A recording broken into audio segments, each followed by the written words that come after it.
welcome everybody. Thank you very much for coming. Such a lovely looking crowd. My name is Brian Jones. I work with Dan Tan, who I think has organised this meeting today or this session today. But Dan, I'm sure Dan's told you he's taking his wife out for lunch. That seems like a paltry excuse to me, but anyway, that's why he's not here. Sorry, and I'm happy to take his place. So we have 4 speakers here today. Thank you. 4 speakers here today. Can you hear me up the back? Yeah. Yes. 4 speakers here today, and then we'll have a panel discussion at the end. We'll try and, for those of you who have to get away, we'll try and finish by 2:30, a scheduled 2:30. So before I begin, I'd like to begin with an acknowledgement of country. So I would like to acknowledge and pay respect to the traditional owners of the land on which we meet, Gadigal peoples of the Eora Nation. It's upon their ancestral lands that the University of Sydney is built, and as we share our knowledge, teaching, learning and research practices within the university, we also pay respect to the knowledge embedded forever within the Aboriginal custodianship of country. So to kick it right off, we will commence with Andrew McIllwain from Green Camel. Andrew is a very gracious general manager and has hosted our students out there and employed a few of them. He is the general manager and head grower of Green Camel Organic Produce. He's the operating and managing a 2.5 hectares of high-tech glasshouses, supplying premium quality organic truss tomatoes, snacking tomatoes and snacking cucumbers into the major retailers. Andrew established his reputation and horticultural skills while working for a world leader in sustainable agriculture at Sundrop Farms in Port Augusta, South Australia. Originally a conventional hydroponics grower, he converted his skill to growing organic produce in a soil-based system at Green Camel. Andrew has combined his growing capability and his organic experience using the Green Camel system to become one of the most experienced organic glasshouse growers in the world. He was awarded the Grower of the Year at the Protected Cropping Australia 2022 conference for his efforts establishing 3 organic produce lines. He was also a finalist for the Young Organic Leader in the upcoming Australian Organic 20. This is a big year for you. And is currently studying a Masters of Science Agriculture, specialising in protected cropping at the Western Sydney University. Take it away. Thank you very much. Thank you. Okay, good afternoon, everybody. I'm pleased to be here. It's good to see a number of faces in the crowd, some I've met before and some I haven't met before. It's an exciting industry to be involved in, protected cropping. Today, I'll talk to you a little bit about how we utilise our system to capture waste streams on site. I'm by no means an expert in circular economy, nor in waste management, but certainly in terms of protected cropping and growing. I'll share my experiences in the industry and how we utilise the system at Green Camel.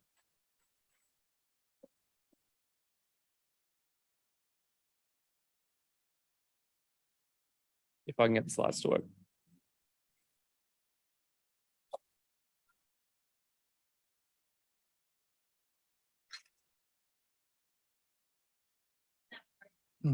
So just a bit of background about Green Camel. We're based in Cobbitty, which is near Camden here in Western Sydney. We have 2.7 hectares of organic glasshouses now, and that's a mixture of high-tech glasshouses, medium tech, as well as low tech, like outdoor polytunnels. We're the largest supplier of organic produce in Australia into the major retailers, both by revenue stream and by sheer production as well. We supply into Woolies, Coles, and into the market directly. And there's a couple of images up on your screen of what we supply. So we've got large truss tomatoes, 1 hectare of cultivation, another hectare of snacking tomatoes, and you'll see them sold as solanato, a hectare of cukes, as well as raspberries and blueberries. The blueberries and the raspberries is something we've moved into recently, just as a trial project. We primarily focus on high value produce and produce that has a demand of high nutrient load. Historically, we used to be playing around with leafy greens, herbs, lettuce, bok choy, pak choy, but we moved out of that market. We found it was a little bit turbulent. And we also pushed our system to be able to supply nutrients organically to crops that had a higher demand.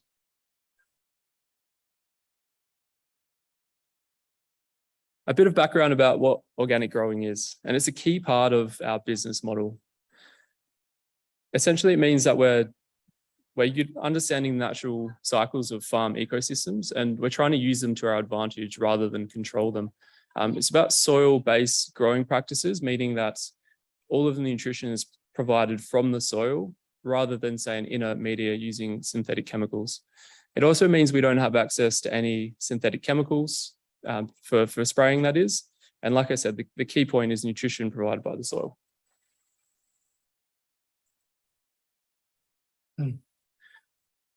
Background of the Green Camel technology. We have a integrated barramundi farm on site. Last financial year, we produced 38 tonne of live barramundi. At the moment, we're sitting on about 20 tonne of biomass. And in the peak of summer, we'll go up to about 23 tonne of biomass. So that's a total stocking density. At the lowest point in winter, we'll generally move down to about 15 tonne of biomass. And that's key. We match the amount of biomass in the system with the amount of water exchange we have coming out of that. Our system isn't aquaponics per se. We don't feed the crops with aquaculture water and then transfer that back into the aquaculture system. We've actually got completely separated systems, so a recirculating aquaculture system. Once the water leaves the aquaculture system, it doesn't come back in after that. It recirculates back around in our glasshouse system. The amount of water taken from that system each day is based on irrigation volume. So on a sunny day, we'll irrigate much more than on cloudy days. And the amount of feed we put into that system is based on the exchange rates, the amount of light, as well as the EC and pH in our system. The idea is we want to be able to replenish the amount of nitrogen in that mixture each time we take it out.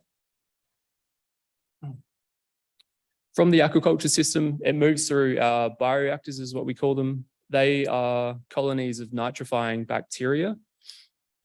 The idea is we want to be converting it from ammonia form into nitrites and then nitrates after that. It's an aerobic environment. The whole system is aerated. If we were to have an anaerobic environment, it would go back the other way. It would convert back into ammonia after that.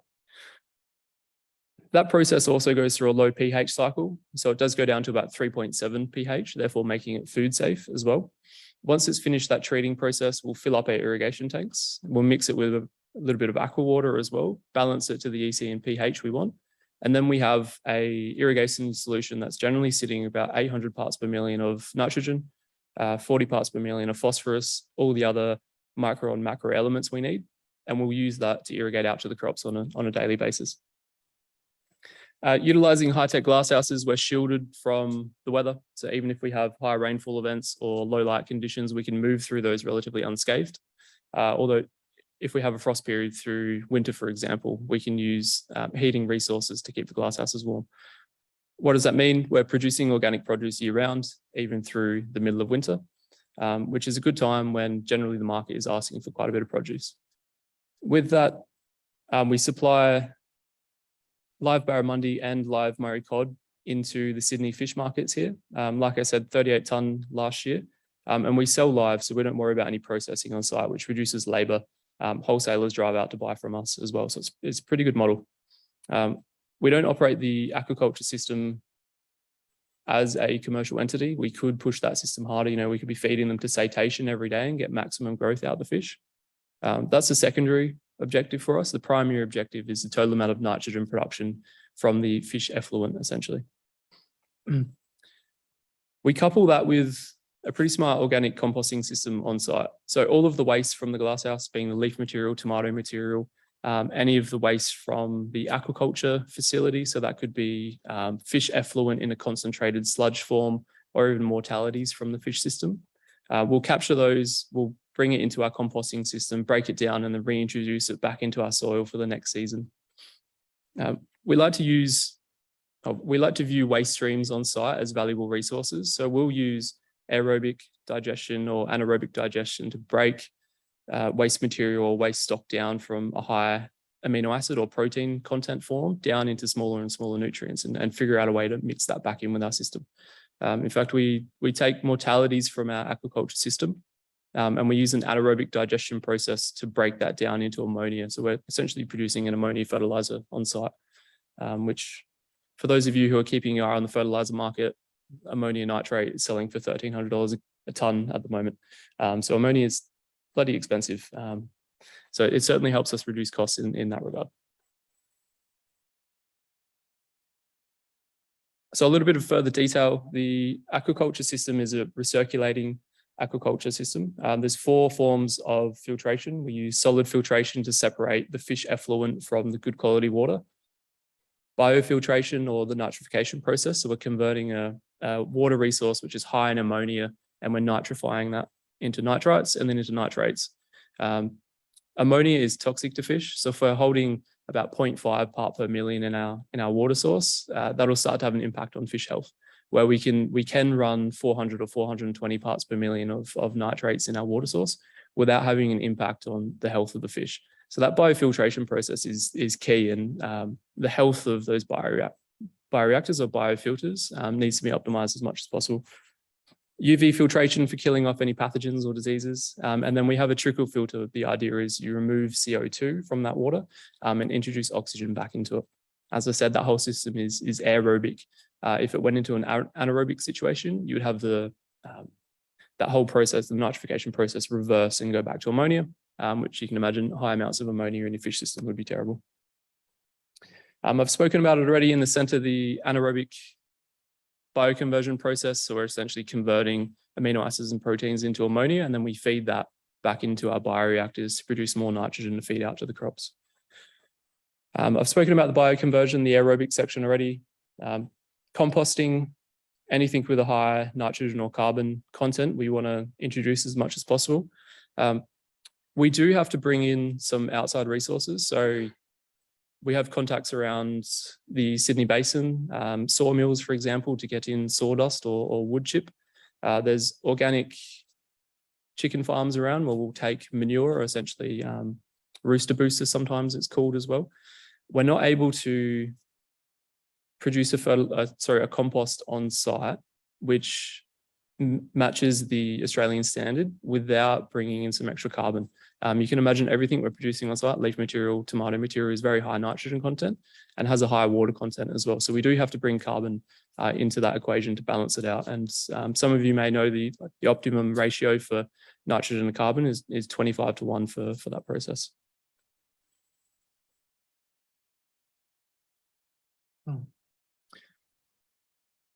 Just a bit of background about our ESG credentials.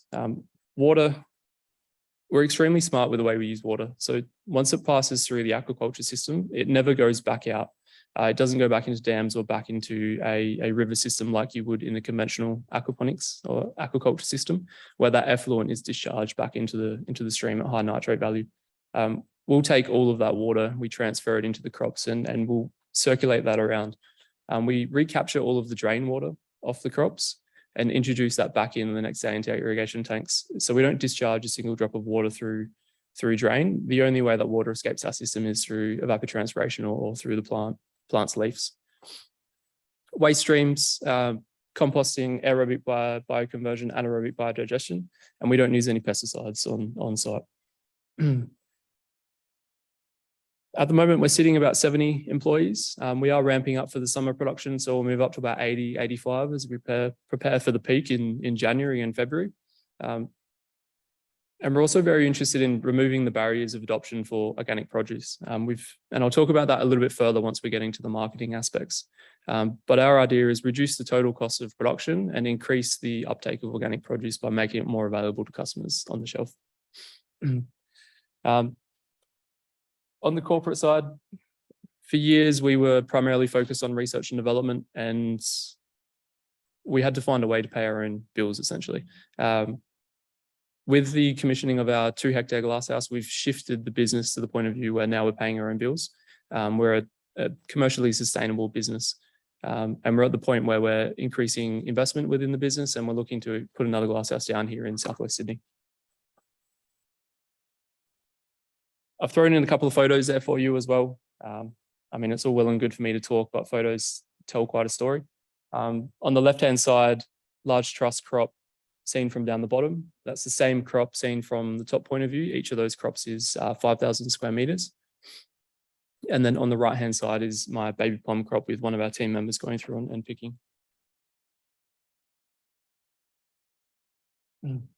Aquaculture system. So we have 48 tanks in total. That's housing all the biomass I was speaking about.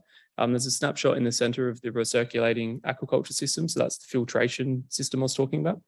And then on the right-hand side, that's a full-size barramundi, which will go out to the market. And then aerial view of the site there is probably the one the most interesting to see. There's some cucumbers up on the top left, and closer knit photo. So there's probably 20 or 30 of our team members from compartment 4 last Christmas. So how do we position ourselves as a business? Like I said, removing the barriers for adoption on organic produce. We've done some work with Woolies and Coles, and we know that the price premium on organic produce is sitting around 20 to 30%. Anything higher than that 30% price premium, consumers will look at that produce on the shelf and really make a second question about if they should take that produce. If there's only a small margin, let's say 50 cents per kilo higher than conventional produce on the shelf, consumers are much more willing to take that produce and take it off the shelf. And you can imagine at the moment, especially with inflation, the way it is, running a smaller price margin on conventional produce is key. We focus on high value segments. What do I mean by high value? Cost per square meter, essentially, or production per square meter. Hence why we're focusing on tomatoes, cucumbers, and berries.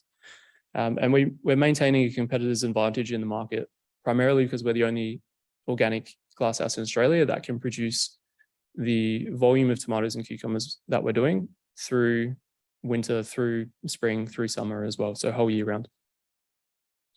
Our yields match conventional yields, and it's the same with the quality as well. So the specifications we provide through Woolies and Coles are the same specification for conventional quality. So we don't have, we're not able to push second grade quality into those markets. The yields we're doing at the moment match conventional glasshouses, which brings our operating cost per square meter down. Year-round production and that operational excellence we've been talking about. Key partnerships for us is an important aspect. We're partnered with Perfection Fresh Australia, and that's opened quite a lot of avenues for us. That with the retailers, having the support from Woolies and Coles is key. And also Sydney University and Brian, we've done a little bit of work together as well, but Green Camel's been broadly supported by Sydney Uni through the whole 12 years we've been established. That's it for my presentation. Came in just on time as well. Thank you all for your time today, and I hope I brought a little bit of value about our system. Yeah, thank you. So we'll have, as I said, a panel discussion at the end, but if there's anybody got burning questions now for Andrew, we can have time. Yep.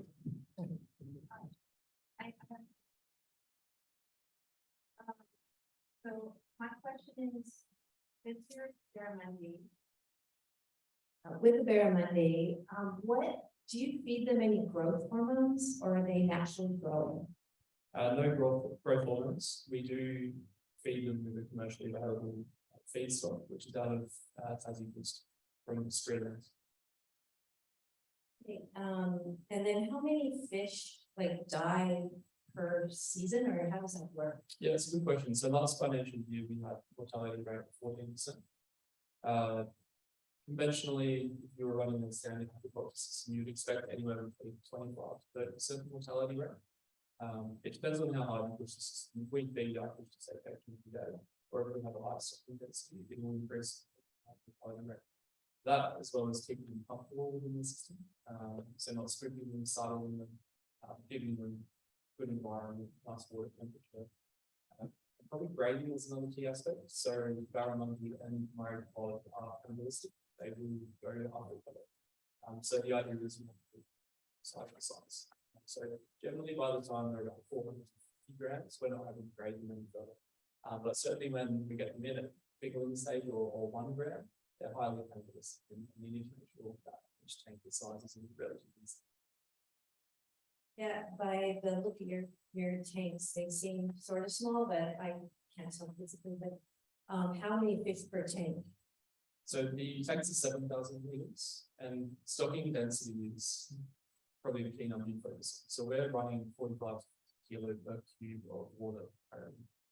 Industry standard is about 60 or 70 kilo per cube. So depending on the size of them, they're 100 grams, much more decrease that. The Murray cod, they are more comfortable in a higher stocking density, and you'll probably know these fish species. They feel threatened when they're in smaller numbers. So we find when you decrease the stocking density, you actually have a higher mortality. And it's the same if you go the other way, if you have a higher stocking density, your mortality is good. We try one that's good stocking. My last question is just about on your packaging. I noticed there's a lot of plastic, of course. I know you sell woolies, so how are you going to bypass? Yeah, so being an organic grower, seeing my produce in plastic, and as a consumer, I think that's a adoption on the shelf. The retailers, as we know, are moving towards less plastic, and they have the idea of 2025. We're working with them to get to that point. The double base or in Sydney, all of our produce is getting supplied in recyclable packaging. That's kind of the first iteration of recyclable packaging for fresh produce. So we'll continue to work with them. I think consumers need to get for us and the retailers, as well as us growers, we need to get for us and the retailers. And I think they need to get a move on 2025. Let's hope so. Yeah, thank you. So one more question.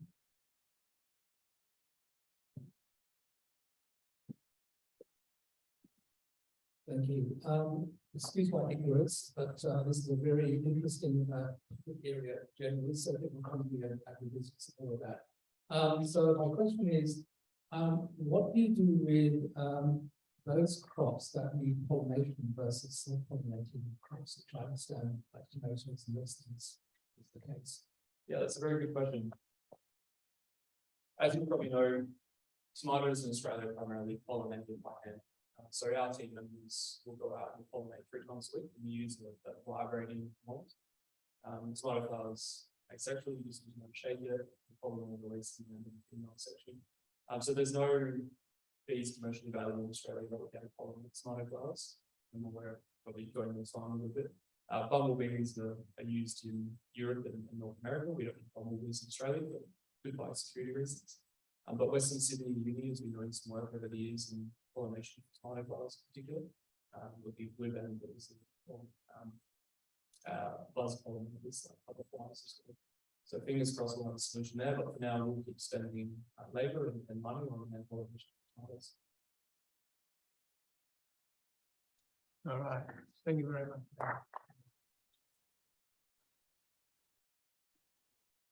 Thank you. All right, so next up we have Paul Millett from Invertegrow. Paul is an accomplished and forward-thinking business leader with a broad mix of international consulting, supply chain engineering and manufacturing operations experience with global leading brands from Accenture to Boeing to Mars and Qantas.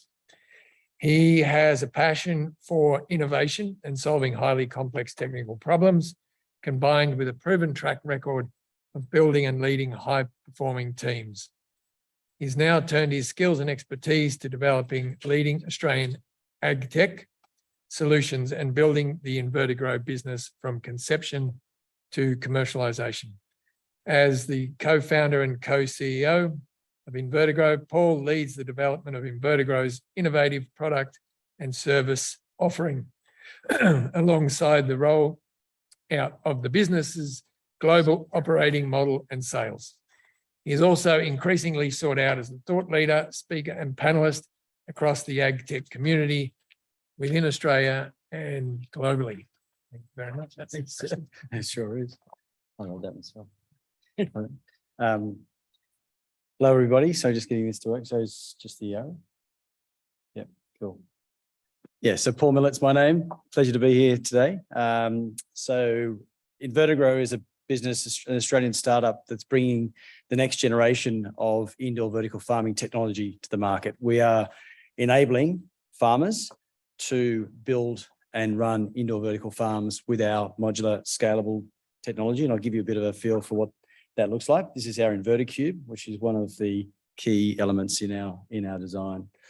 So the problem globally to feed the planet with rising urban populations, diminishing natural resources, supply chains lengthening, the need to think about ESG in a bigger way is definitely a real problem.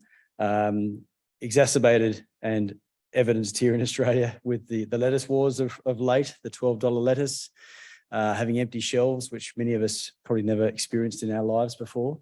In other countries abroad, you know, the problem's much more real. The Gulf, for example, think about Iceland in midwinter.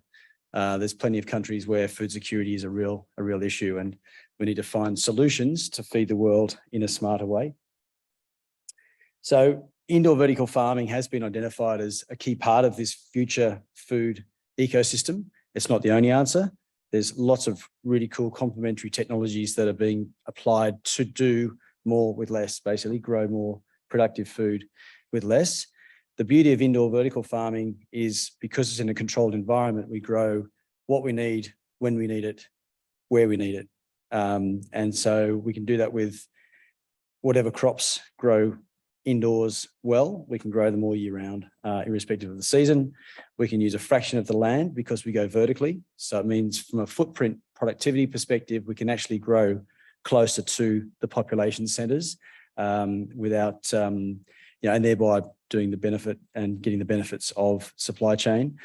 We grow with a fraction of the water.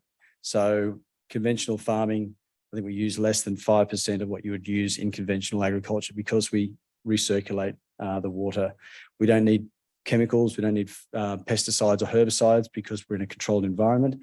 There are some nutrients that are added to the water, but that's it. And, we can look at ways to get the nutrients from fish or other complementary sources. And I'll talk a little bit about that as part of the circular thinking.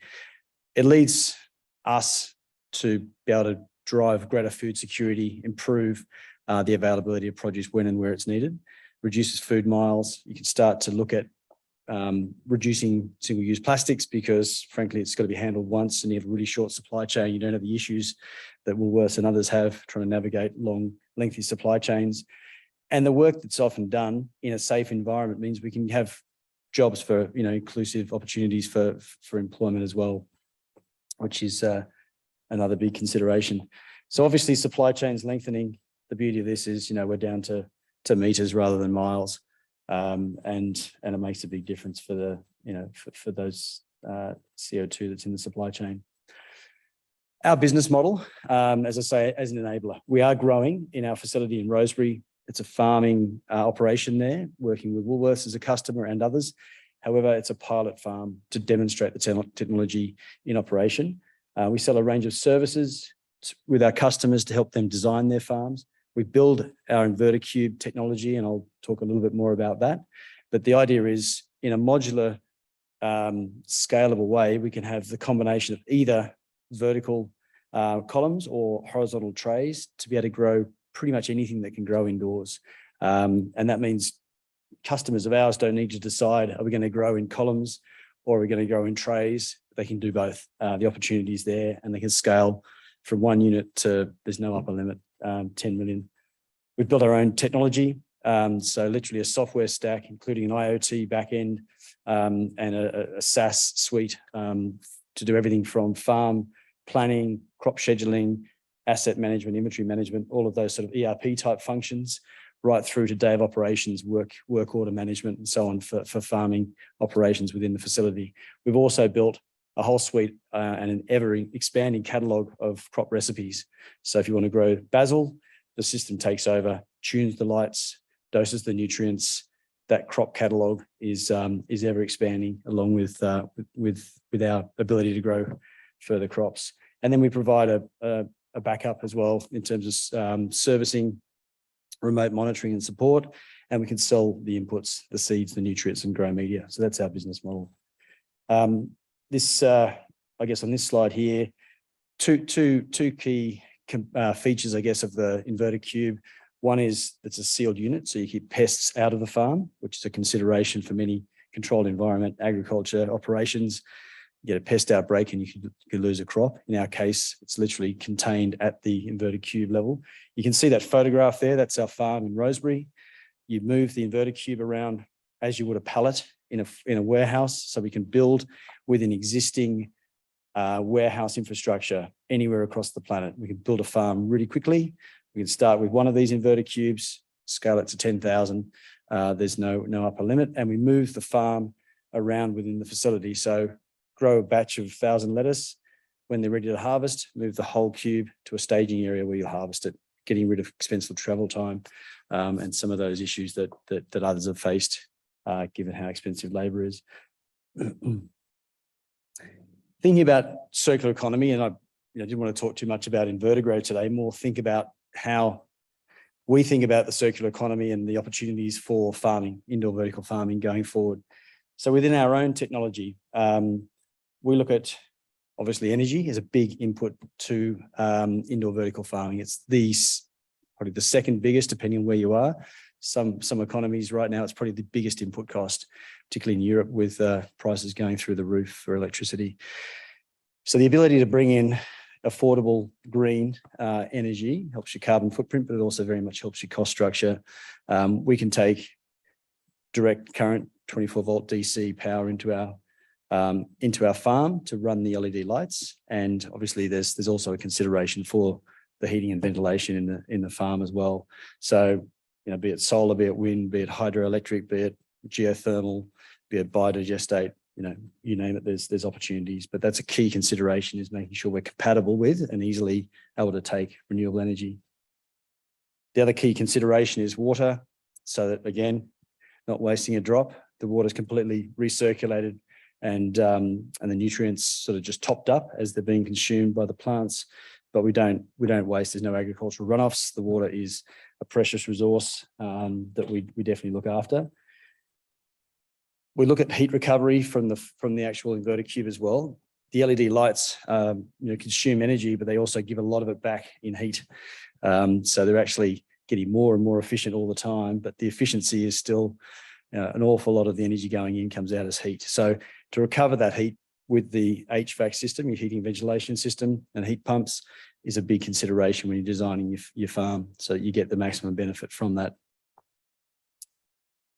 We also look at the waste streams. So there's green waste that when we grow our plants, we grow them in a grow media, which there's different media you can use. Some of it's a coir with peat combination. Once used, that grow media could be used for either growing mushrooms as a substrate, and we're doing some work now to look at that as an option, and also as a food for worms, mealworms, which could go into poultry meal or even to fish food. So there's an opportunity to get a few bites out of the green waste. There's also opportunity to, just through having where you put your farm, obviously you're reducing supply chain and other waste streams and food miles. So thinking about this at a more system level, so within the farm, looking to do smart things, but then at a more macro level, one of the things I'm really interested to explore, and within the industry itself and with like-minded individuals, is to see what's possible at the system level to combine adjacent industries that have complementary waste streams that can help each other. In Europe, it's a big focus. You put a black fly larvae production facility next to a bakery where they get the yeast, and then out comes the fish food for others. So it's thinking about this a bit more systematically.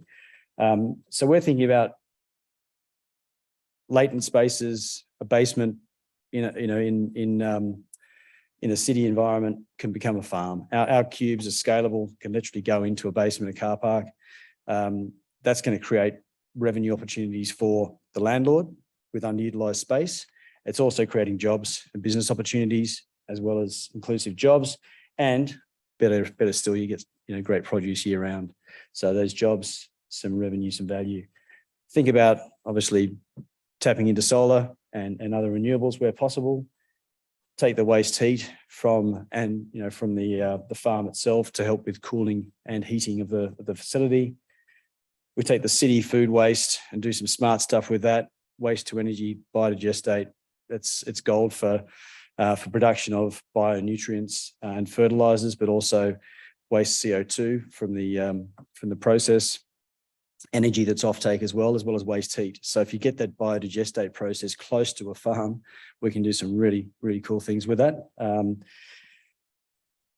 then we start thinking of adjacent and complementary industry. So like the aquaponics, the aquaculture operations, which would feed the nutrients in, as we just heard from Green Camel.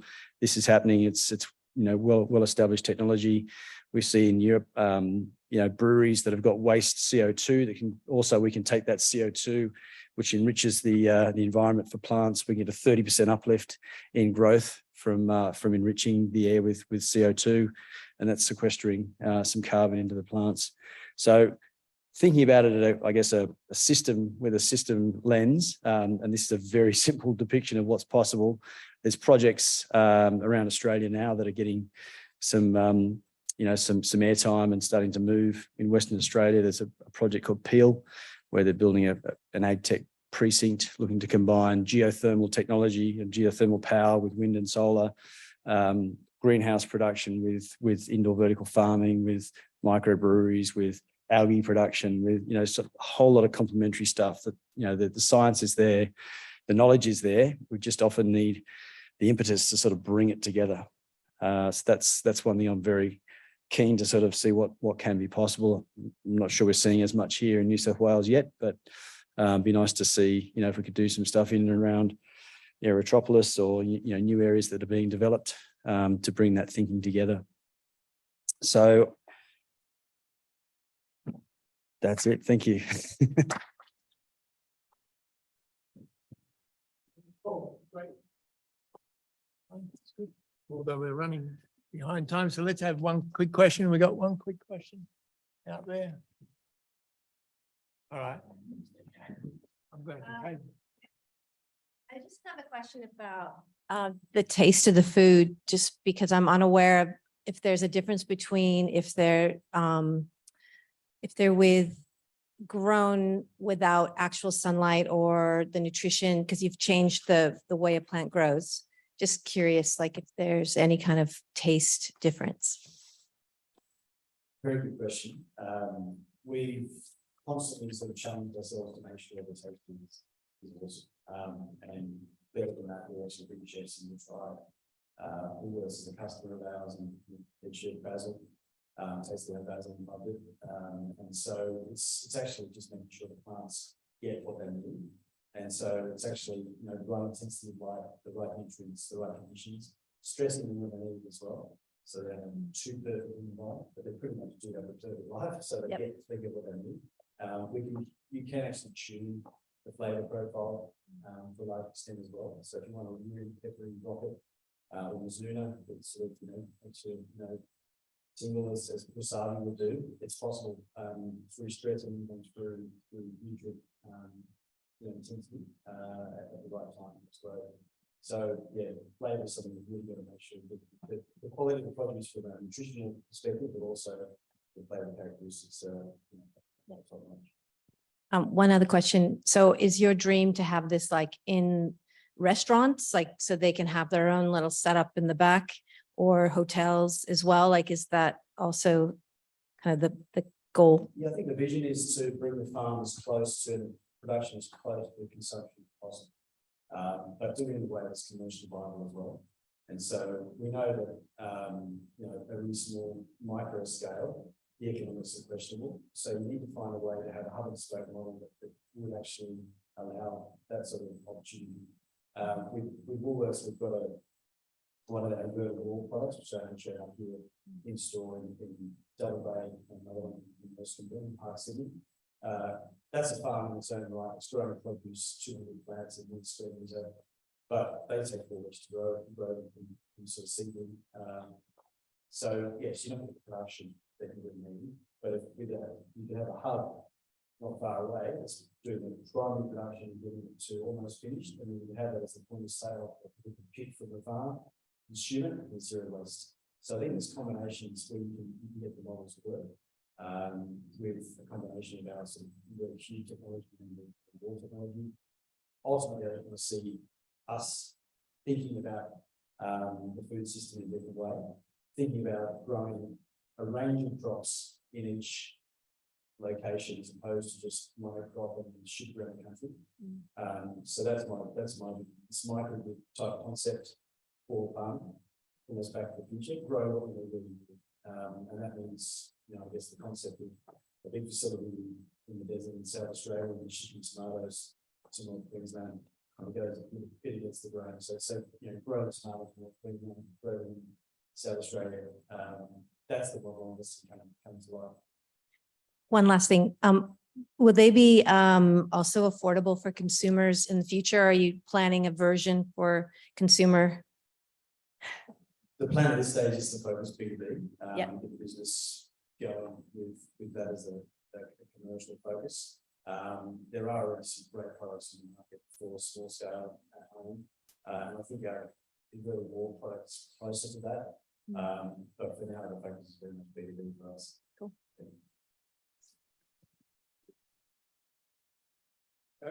Thank you very much. Right, that's great. So we're running behind time. I think hopefully they're not going to kick us out of here. He said that they can kick us out of here. So without further ado, we'll keep going. So our next speaker, just along the same lines as what we've seen before, is Ken Oner. Ken is a graduate of CPA graduate. He has a master's and a Bachelor of Commerce degree from the University of Newcastle. He also has other qualifications. Diploma in real estate, I wasn't what RE meant. A diploma in real estate. Ken is the owner director of Emporium-Direct. They are engaged in importing and wholesaling packaging products and food service products. But he's currently working on a low to medium tech greenhouse project with a view to growing fresh market tomatoes, and that is currently awaiting DA approval. I guess that's what we're going to hear about. Thanks very much, Ken. So there's a microphone there or that. Can I use this one? Yes.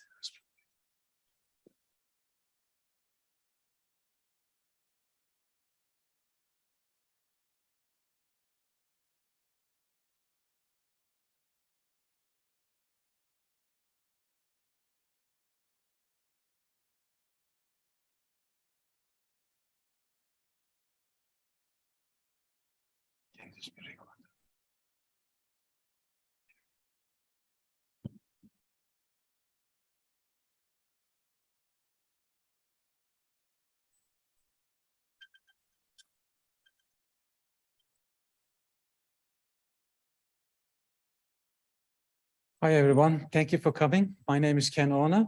I'd just like to talk about today the control environment horticulture. It is also known as CEH. And I'll also talk about a few steps away from the CEH in the light of the circularity issues. And in the end, I will just put forward that the Green Hub is the solution for most of our agriculture problems.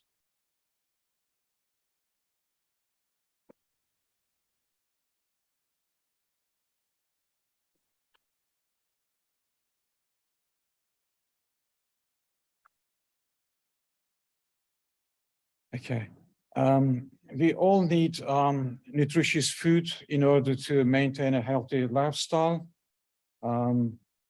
However, now and then our access to nutritious foods is hindered.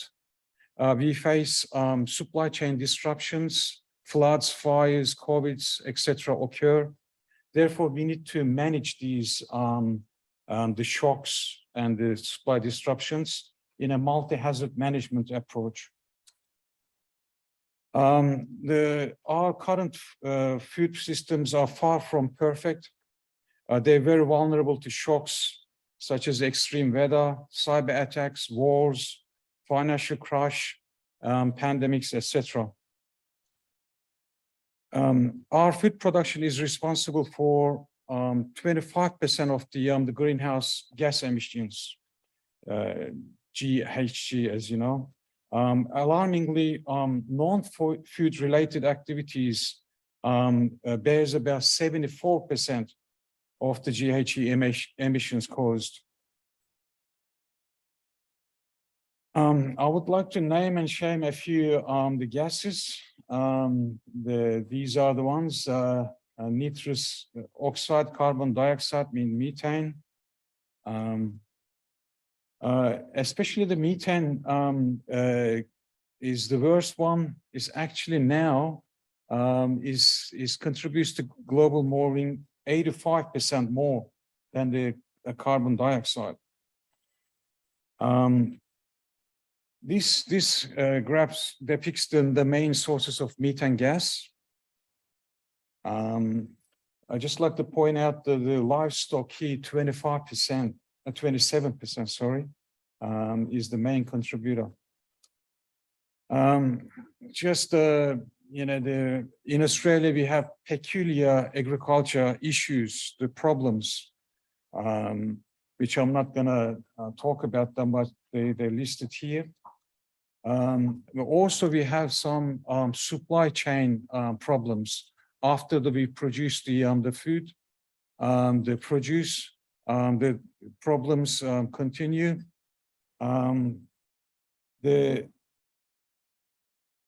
We need to deal with them effectively and efficiently, these ones. So we need to have a food system which should be resilient, whatever the shocks or the some kind of stresses, just we come on down under. We should be able to still supply the food, the nutritious food. So we should have a high resilience capacity as much as possible. So how can we do this? How can we achieve a high resilient food system? So we need to actually think differently, and we should think in a circularity manner. So the innovations in the agricultural technologies could certainly help, such as what I'm trying to do is now the land sparing technology. The hydroponic farms could definitely help. The hydroponics farms could actually increase the agricultural intensity as well as the yield in a smaller areas. And we should also think of some land sparing technologies to reduce the impacts of the shocks and incorporate the diverse biodiversity in farmland.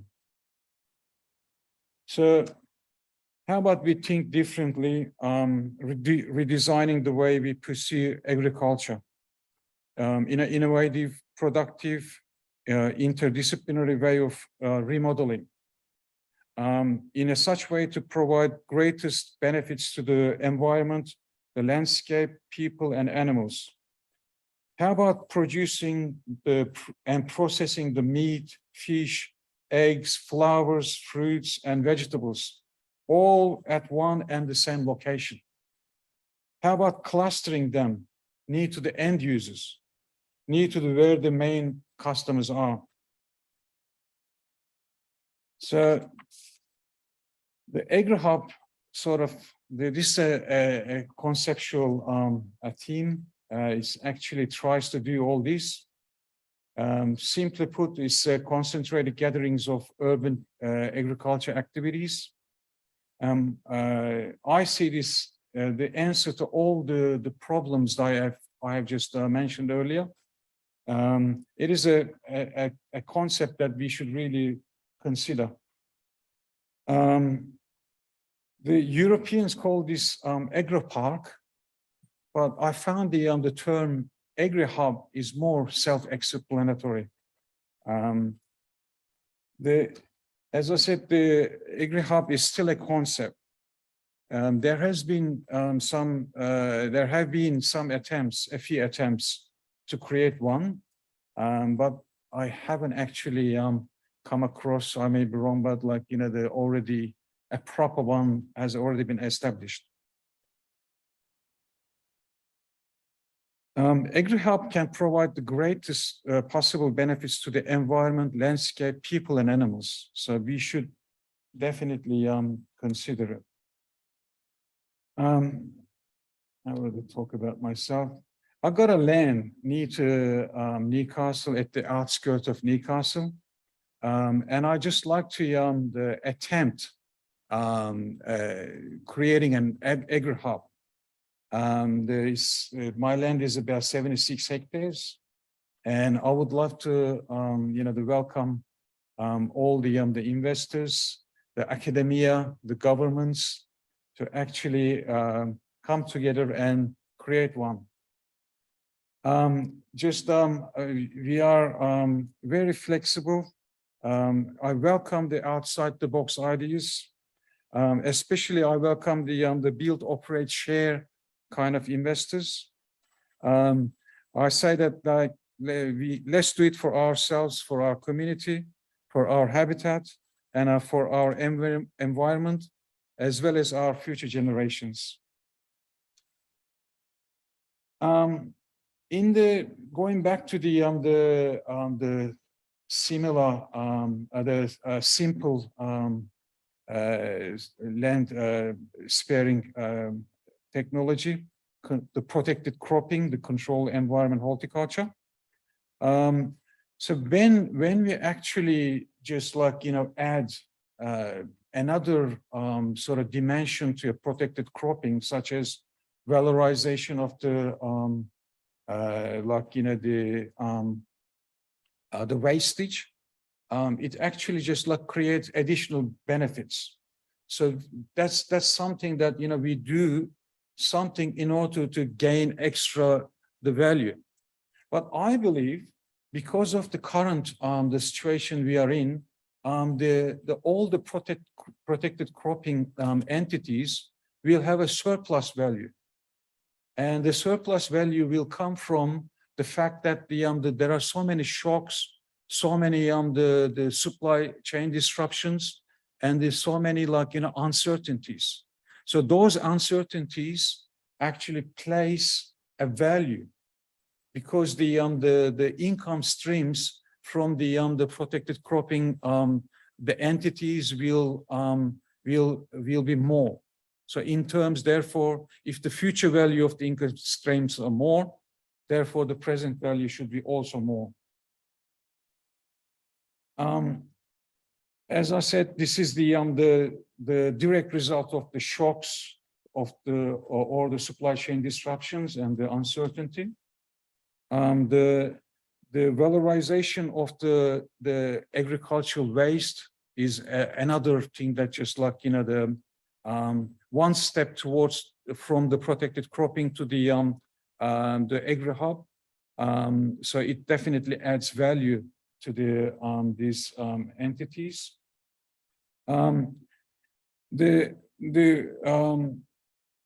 Definitely the CEH provides the food security, which we should definitely consider. Therefore, we should have gain the support of the governments.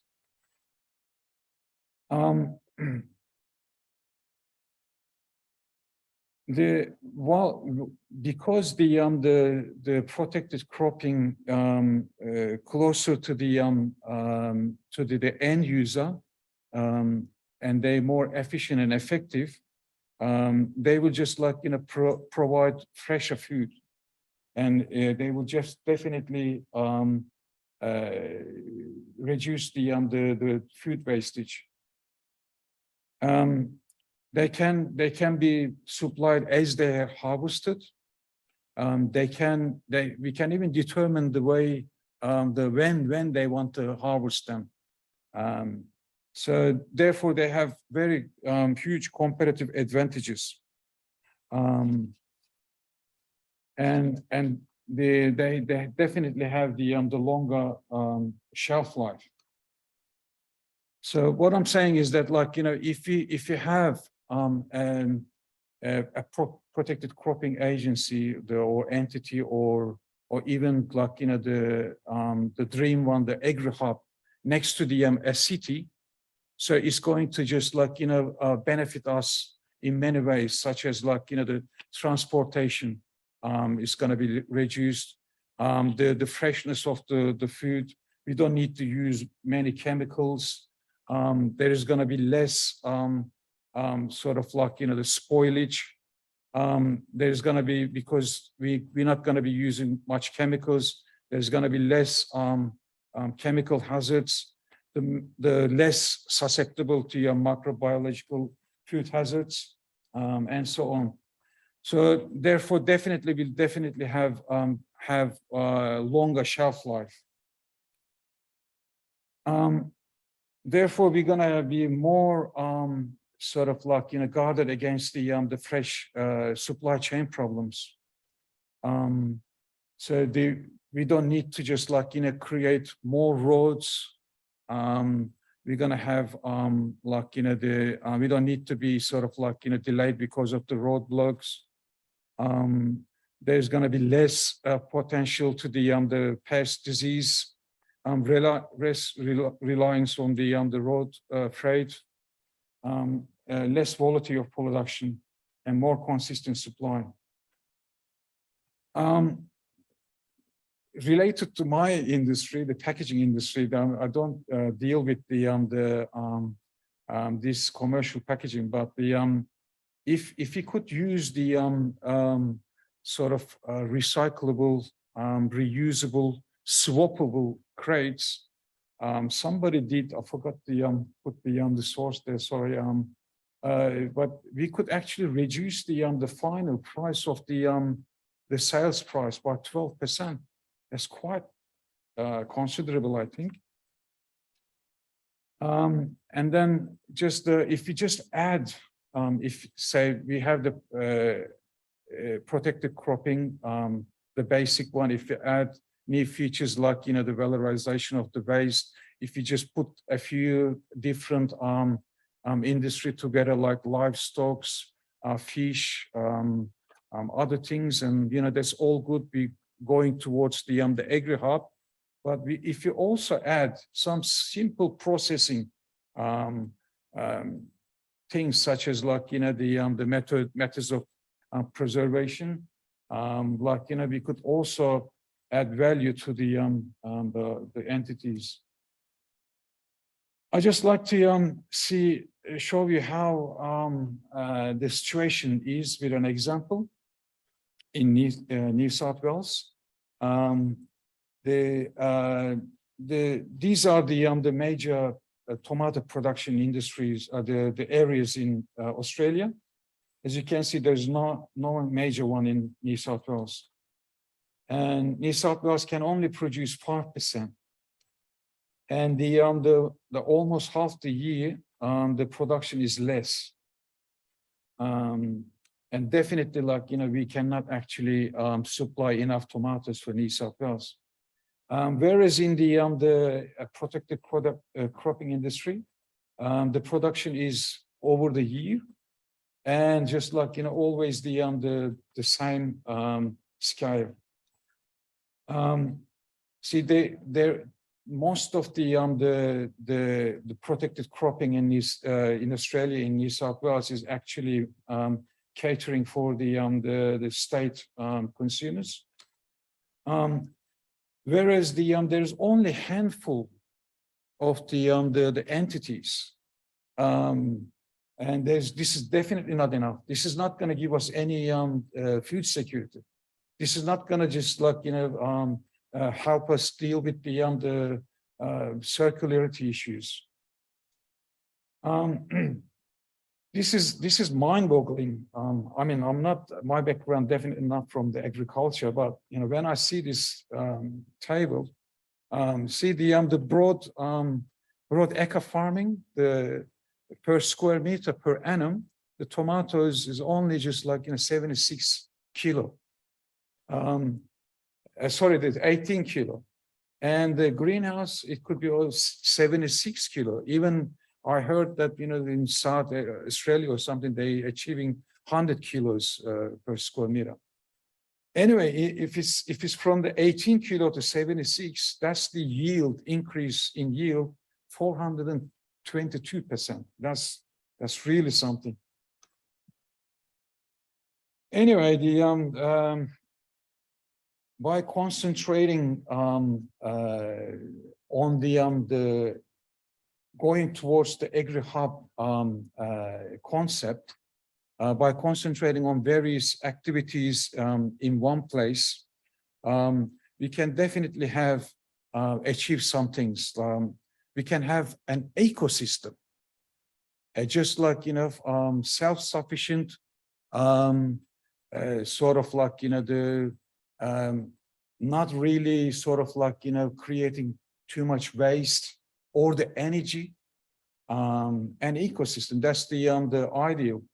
And also by having an agri-hub, we can sort of finish the circularity, just like, you know, we can have a circular value chain. We can definitely have lesser transport, which actually causes too much, like, you know, greenhouse gas emissions. Also, agri-hubs would just enable us to have more land available for recreation, nature management, intensive agriculture, housing, and employment. Also, the agri-hubs will just, like, you know, allow us to have improvements to animal welfare, greater freedom for the animals, the more them to have more daylight and more stimulating environment. And also they're going to be transported less. And also the agri-hub would just, like, you know, would actually prevent the likelihood of disease outbreaks, foot and mouth diseases, like, you know, we currently, I mean, recently faced swine fever, fowl pest. We all see around the globe. But in a closed livestock farming systems, it's going to be less likely. So another thing that the agri-hub could just actually provide is it can actually provide the transparency of the food chains. The consumer can know exactly what is involved with the food they eat and where they come from. So many people actually, the consumers, they're curious about it, and they want to choose, and we should give them the right to choose. And it could be also a good thing commercially to give them. In regard related to that, every agri-hub could have an exclusive brand name. Having a brand name has too many implications. It's a very good thing too. And also the means to the production to the food that absolutely free of pathogens. So far, so many people try to have create some production system, but free of the pathogens, but it is quite difficult. But this, the agri-hub concept can actually, theoretically, I've been told that could actually enable. This is very important for invalids, young babies, and the elderly. And agri-hubs can have differing designs, and their designs could be customized to the end users, to their prospective locations, geography, climate, etc., even the architecture. So therefore, the agri-hubs would have definitely economical benefits. The economies of scale can be established. Reduced demand for transportation could be achieved. They can provide reduced energy cost. reduce costs for the feed, manure disposal, and loading. There's also the social benefits such as food safety, less congestions on the road, reduced environmental impact of production, improved animal health and welfare, and the countryside will be rendered for other purposes and will be more attractive. I just like to show you something that to tell you something that just combining two different activities, agriculture activities such as production of seaweed and the livestock can actually create wonders. Feeding the cows with the seaweed production can actually reduce the methane gases by more than 90%. That's really something. And I like to mention that the agri-hubs require quite high investments, millions of dollars. Having said that, since they provide these economic and social benefits, the government assistance in terms of subsidy, cheap loans, tax incentives are justified. After all, the governments will also save in many ways, such as less infrastructure cost, both the short and long term, as well as enabling the food security. Again, I would like to call for the investors, the academia, and the governments to establish Australia's first agri-hub. We can improve the agriculture in great deal with an innovative, more productive and interdisciplinary features, such as agrivoltaics. These are the maps and the locations of my land. Let's do it for ourselves, for our community, for our habitat, our environment, and definitely for our future generations. Thank you. Well done. Sounds like the perfect concept.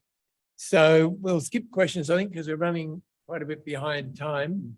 And we'll hopefully, if you can hang around the 2:30 session, we'll make that a 3 o'clock session. Can hold off, and Megan's going to speak really quickly and so that we can let the next session commence.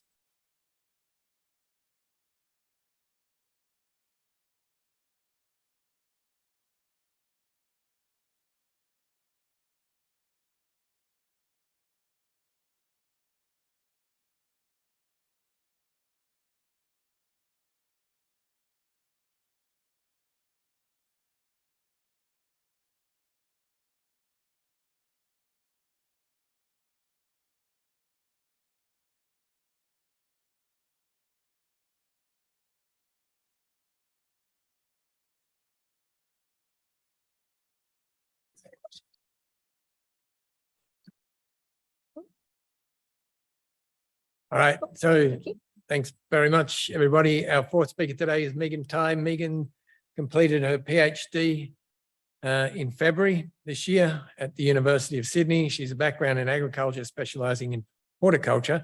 In 2016, she gained valuable knowledge in the mushroom industry, learning how to grow white button mushrooms.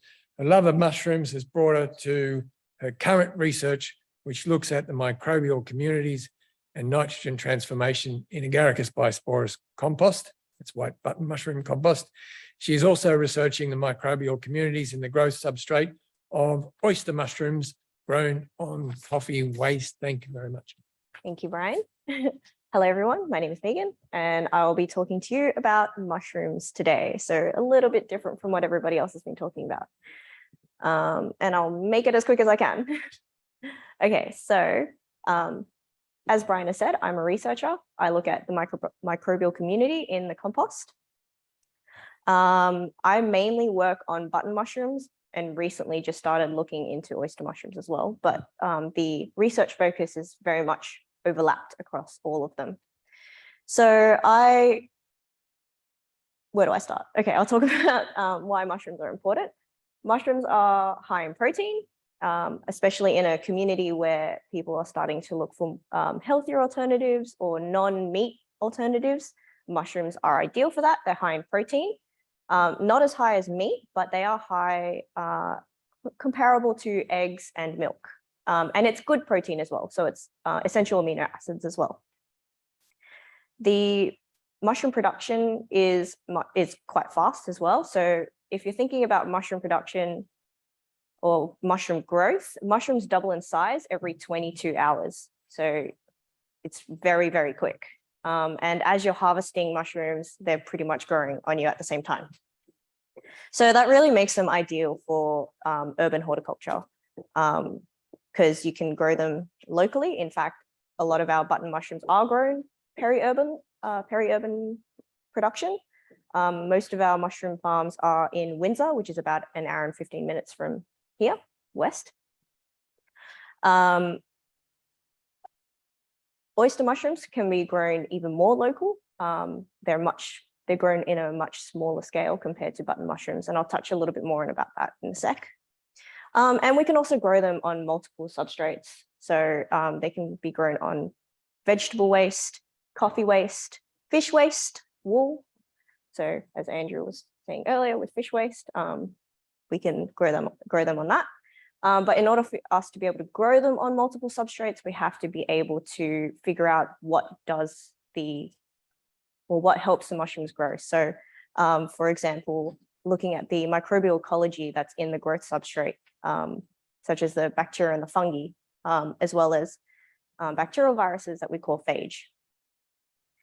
So a lot of those microbes are very important for mushroom production.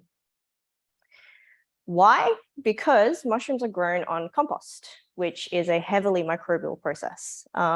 So here's a breakdown of how we make compost for button mushrooms. So we start off with wheat straw and chicken manure. That goes through a partial fermentation where we just pile it on and let it self-heat. That gets moved into temperature controlled tunnels where the pasteurization and curing happens. And then it gets inoculated with the mushroom spawn, which is mushroom mycelium grown on grain, and that's allowed to grow throughout the mature compost. This whole process is heavily microbial, and it's also a very large industrial process. So there's a picture of me sampling in a compost yard, thigh deep, getting in there, which is a lot of fun. Okay, a little bit smelly, but it's fun. Oyster mushrooms, on the other hand, aren't quite this industrial. Button mushrooms are very picky. They grow on this very specific substrate, but oyster mushrooms are less picky. In fact, we can just grow them on wheat straw or wood chips. That gets pre-wetted. You can partially compost it just to get the microbial biomass going a little bit, but otherwise it's not really, it's not as important as it is for button mushrooms. So the substrate for oyster mushrooms is sterilized by autoclaving, which kills 90% of our biomass, our microbial biomass. But we can also pasteurize as well, which just inactivates a lot of the pathogens. But you do have to be careful with contamination. So it's a very clean process. And as a microbiologist has tested my sterile technique many, many times. Same thing with the spawning. The mushroom mycelium is inoculated into that substrate, and then they're put into these grow bags. Oops, there you go, into these grow bags. And then, as you can see here, they're just put on racks or shelves into a climate-controlled house. And so very much like in Vertigrow, where we aim to grow vertically, you can do that definitely with oyster mushrooms. And I believe that's a model that they're currently working on, which is fantastic, and I love to hear it. But a lot of mushroom production, particularly oyster mushroom production, is 50% guesswork, 50% experience. A lot of people don't actually know what's in their substrate, especially microbially. But there were, yeah, so it's like it's a lot of guesswork at the moment. And also with mushroom production, there are a lot of other waste streams that we could tap into. So here I have a list of alternative nitrogen sources that have been used in the button mushroom industry. A lot of these they work very well. They're very comparable. Some of these I would not use for oyster mushroom production, purely because it's not good to use for oyster mushrooms because it's less composted. But there are a few, particularly the ones that are high in nitrogen content, because again, mushrooms are high in nitrogen. So feather meal is one that is currently used in the industry. And so is canola seed meal. But the other ones that are pretty interesting to look at is hop waste and brewer's grain waste. So including the microbreweries, the beer industry. Yeah. One that we have successfully grown oyster mushrooms on before is spent coffee grounds. So spent coffee grounds, we as humans generate 6 million tons of waste worldwide, which is a lot of waste. And there's currently not a very good way of getting rid of that coffee waste. So mushroom production is one of the better ones. So spent coffee grounds is high in hemicellulose and lignin, and it's also high in mannose, which is a type of sugar. It's about 14% protein, and there is some caffeine that remains in the spent coffee grounds, and that does also end up in the mushrooms. So we could have caffeinated mushrooms. Unfortunately, you'd have to eat something like 25 kilos of oyster mushrooms to get 1 cup of coffee, which is a lot of mushrooms. The other waste stream in the coffee industry is coffee chaff, or also known as silver skin, which is the husk that comes off the green bean as it's being roasted. It's also rich in cellulose and hemicellulose. It's about 16% protein, and also has a lot more caffeine in it, 18 milligrams of caffeine. So, maybe we don't have to eat 25 kilograms, maybe it's 10. I could probably eat about 10 over the week. But so as I was saying earlier, a lot of that microbiology in the compost is unknown. And a lot of the growth production especially in oyster mushrooms, is very much guesswork. It's see if it works, see if it doesn't. It's all about balance type thing. But the balance is in the microbiology of the compost, and it's necessary to know in order for us to create a more sustainable more sustainable compost, and more consistent compost. Yeah, so mushroom farming is the ideal model for urban agriculture. A lot of people actually have been doing some hobby kits at home. They're also really good at turning agro-industrial waste into food, which, what other agro-industrial waste streams can we use, such as the beer industry, as I said earlier, so turning our beer into mushrooms. But a lot of this work needs to focus on the microbial structure as well as the chemical structure of the growth substrate for button mushrooms, which we currently do at the Marshall Wilson Mushroom Research Unit on campus here, actually on the engineering side of campus. And we do have a whole research team that is dedicated to that at the moment. And yeah, so I'd like to thank Floris and Dan for inviting me, Brian for introducing me, and for you guys to listen to my talk.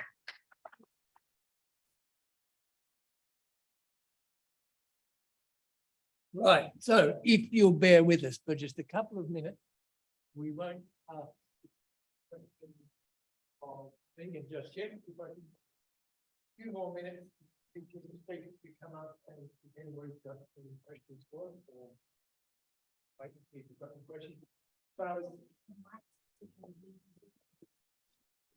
Yes, I was hoping that we could discuss stuff. have a panel, some sort of panel discussion if there are any more questions in the audience. Otherwise, we'll wrap up. Is there any questions? Oh, that's a terrible question for this session. When's the next session done? Yeah, no. So that's our panel discussion for this section. Thank you. Look, I apologize for us going over time, obviously, but I think we had 4 really interesting talks here today. Hopefully you all understood, given that you're mostly from the circular economy field. I hope you've understood where agriculture is going, where all these ideas were heading in terms of sustainability and circularization of the not only the value but the materials chain in horticulture and agriculture more generally. Clearly, there are a lot of people thinking about this. We've had 4 really interesting people here today who I think have lots of commonalities and can talk to each other, and we will continue down that path, I am sure, because consumers and industry and the ideas will drive us there. Thank you very much. Sorry we took time. Sorry about that, everyone. We're about to start our next session. If you just bear with us and stick around, we've got some really interesting talks about making packaging sexy.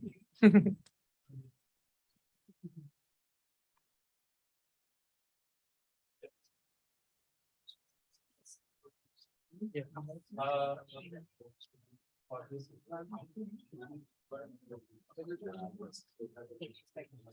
I also she was coming in for a session. Oh, to give a session. Has anybody come in? Oh.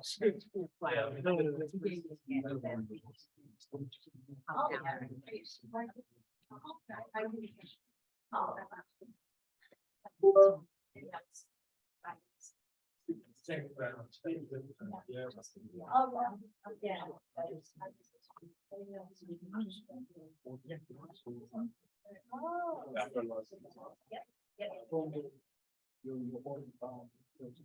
Yeah. Yeah,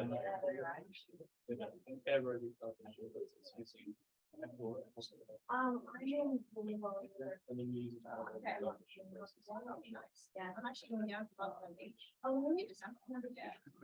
So like around. I will. So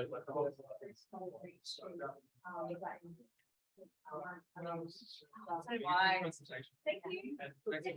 Yeah. Yes, I have also I do sustainable packaging. I also look for and we work with yes, if you're doing it more about it, I will have to information.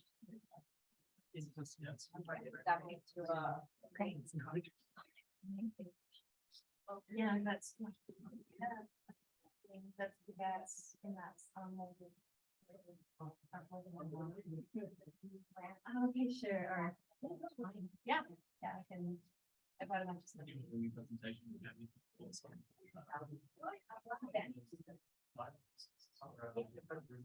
Yes, And can I dip? See if anyone's around. So, yeah, looks like we've got not many people left. Got my pocket.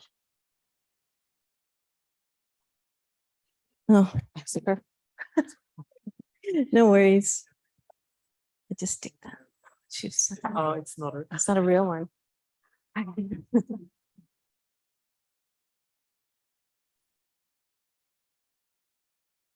It's kinda-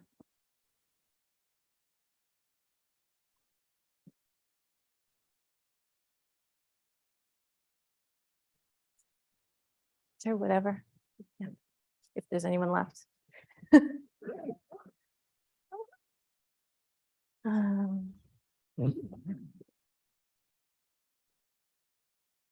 right. Hi, everyone. I'm Suzanne Haddon from Ruland Design and from Recreate. We are a sustainable packaging company. I started a startup with Recreate about 5 years ago through the University of Wollongong and had gotten funding from them for a couple of things, got my MVP, created a 3D builder on a website. We did all sorts of great things.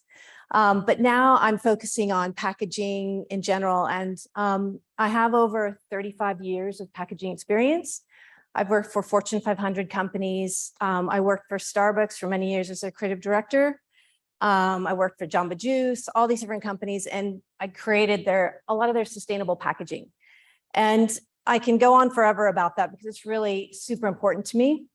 But what I am focusing on now is biogas packaging and creating environments for companies, like coming up with a strategy for long-term package design. All right, so right now, packaging is part of the branding industry, and a lot of agencies just want to shout and bring out packaging and put lots of colorful things, a lot of ink, a lot of things that just make packaging yell at you, but it's not telling a story. And what good packaging does is it involves the consumer, it brings in texture and feelings, and it also gives you that it gives you that feeling of, if they're sustainable, how they work that into the system.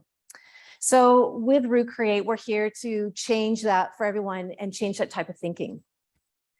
Right, this is just some really bad packaging I brought along to show, and why we, there's all this thing of why do we wrap a cucumber in plastic and fruit that doesn't need any of that, and why would we change Cheerios into a plastic container?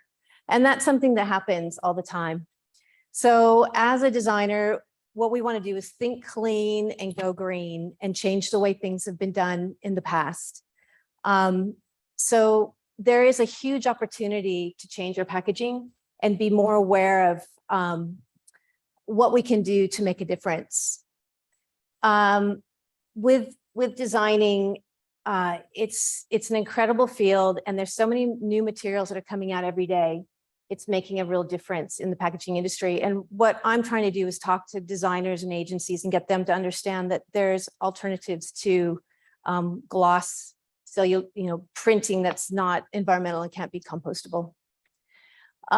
This is called upcycling. So Sony is doing this. We work with our clients to upcycle, and that means that we create patterns on the inside of the packaging or on the outside, and you can create whatever art you want. So you can go to their website, it brings them back to that website, and they can then now create incredible little designs if they want, and it brings in the creativity of the consumer. With eco packaging, it goes beyond recycling to upcycling. So I work in corrugated materials. I work in sugarcane bagasse materials, mushroom mycelium, and wood fiber cellulose. And all of those things take the place of plastics, take the place of styrofoam, they take the place of any type of material for shipping and bringing your product to market.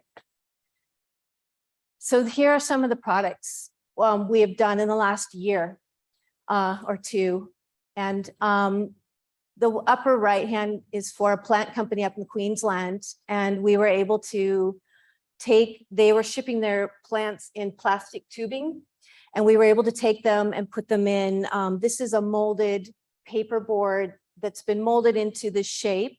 And we created over 10,000 of them for them. And then now they don't need plastic in their shipping.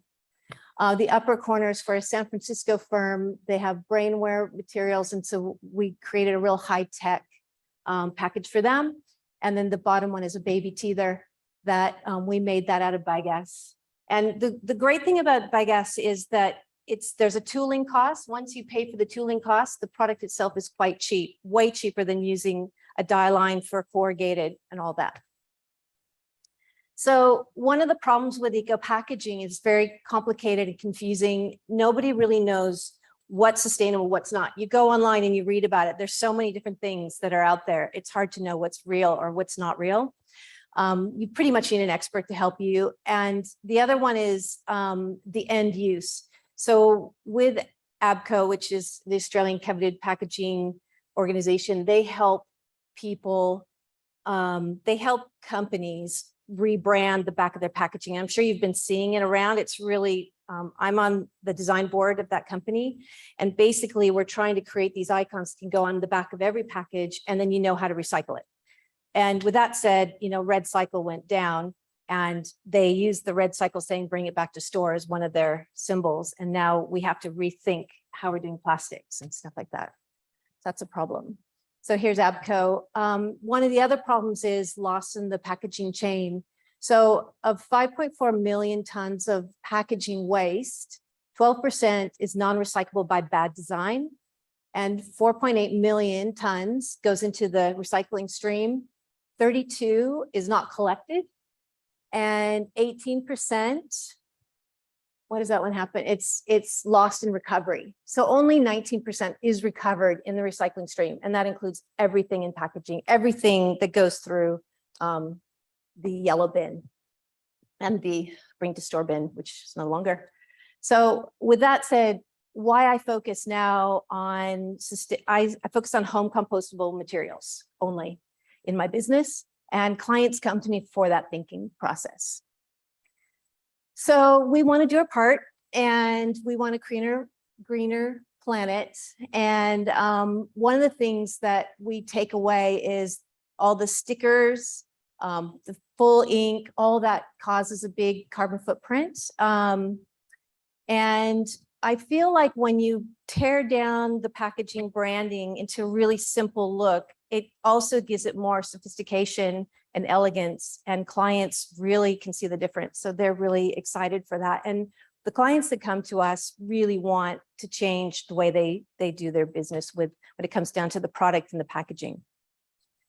So these are my main focuses: biogas, sugarcane biogas, which is a byproduct, mushroom, mycelium, ocean plastics. So we do work with some cosmetic companies, and we work with the ocean plastics group, and we get if we are going to use them. And I have other ones we use. There are some celluloid materials that are made with skincare. We use corrugated board, and we use molded pulp. So here's an example of the biogas process and why I love it so much. Biogas is made is a byproduct from sugarcane. It is mostly made in Indonesia, so it's close to Australia. A lot of the Indonesian sugar biogas is shipped to China, and they do a lot of biogas over there.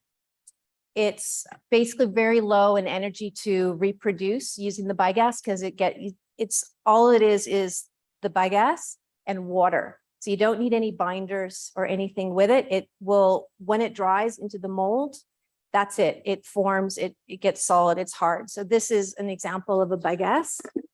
So this is a plate. So basically it's a metal plate that creates these, and it's with a lot of pressure, it's pushed into this mold, and there's air that blows them out, just like a plastic injection mold. So it's the same principle of plastic injection, but we're now using molded pulp, which is very exciting.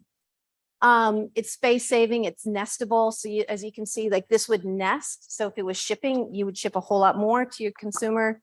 Like here's another example of molded. So this is made out of newspaper and old corrugated that can't be recycled again, because after 10 uses of corrugated, it cannot go back into the system. So then we could make this out of it, which is fantastic. So yeah, it's an amazing material. I've been working in it for over 10 years, and I absolutely love it. And I work with a lot of clients overseas, because a lot of companies in Australia aren't ready yet, but we do have a couple. This is a client of mine just recently. We're designing a cake box for a really famous chef in Sydney. And he wanted this really interesting architectural design. So we've created this design for him. And then here's some of the drawings that we did. We created about 4 different variations, and then he's gone in and chosen the design he wants. And from there, we actually even designed the cake itself. So we created a step file for him that he could then get a mold made for his cake. But see, it's quite an intense project. It takes a lot of time. So this shows you the 3D model. That's actually the 3D model of the cake. And then we create a 3D model with PLA on our 3D printer with to make the actual piece, just to test it for size. After we do that, then we make a prototype by gas. So that's sort of the process. And then I wanted to show you this because biogas home composting is fairly easy and simple. It only takes 45 days for it to break down into a garden. And that's very exciting because PLA and some of the other materials take over 2 years sometimes to break down if they need to be commercially composted. But these do not. They are 100% biodegradable, fairly quick. You can break them up, put them in your garden. And that's the great thing about this material as well. It does the same thing. It takes a little bit longer to break down because it's a little bit thicker. But this is 0.88 millimeters and this is 1.5 thickness. All right, so here, this is a Melbourne company that came to us to develop some packaging for their software, Dougal. And yeah, so we get companies that are really tech-based that want to go with the most sustainable packaging and interesting materials. And yeah, this was a fun project. And this was another one for a company out of San Francisco. We work on all of their packaging right now and we're converting everything they do. So we have like a 10-year plan for them to redesign all of their packaging. And they have a lot of this brainware packaging that they're bringing out on the market. So yeah, we have been developing all their biogas for the interiors. The outside is paperboard that's been covered with recycled material and one color ink. The less ink, the better for breakdown and for compostability and recyclability. And the other process is the mushroom mycelium process, which we do a few projects right now. The one thing about the mushroom mycelium is that it's a little bit bulky, not as sexy as the biogas and of the molded here.